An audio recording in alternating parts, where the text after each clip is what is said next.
I used to think protecting company culture meant being the culture police. Turns out I was basically a workplace traffic warden with delusions of grandeur. Culture isn't something you protect with laminated posters and mandatory fun Fridays. It's something you accidentally reveal when everything goes spectacularly wrong. And here's the key point that most leaders miss.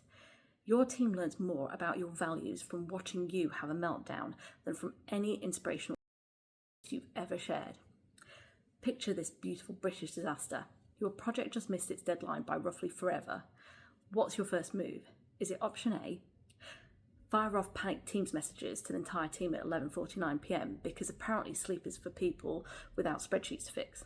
Option B, start playing everyone's favourite office game. Whose fault is it and can we blame it on the intern?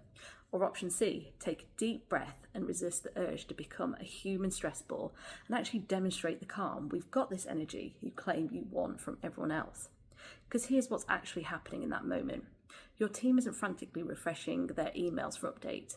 They're not studying your risk management PowerPoint from 2019.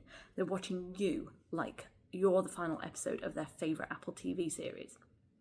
They're learning what's actually acceptable when the wheels come off, when things get prioritised, when the pressure's on, and what leadership looks like when all those motivational posters become as useful as a chocolate teapot. I used to think culture was about pool tables and that weird office plant that everyone's afraid to water. Turns out culture is what happens when your biggest client rings at 4:48 p.m. on a Friday with the kind of news that makes you question your life choices. Do you transform into a corporate superhero, cape fluttering as you swoop in to micromanage the crisis, or do you trust your team to actually do their jobs while you provide support like a proper human being? You know your team doesn't need you to be superhuman. They need you to be consistent and maybe occasionally bring decent biscuits. Culture isn't what you say in meetings when everything's running like a well-oiled machine. It's what you do when that machine catches fire, explodes, and somehow sets the office kettle off as well. And trust me, your team are taking notes. Probably in a group chat you're not invited to. So the next time something goes catastrophically sideways, and it absolutely will, remember you're not just solving a problem, you're starring in a masterclass about what your company stands for.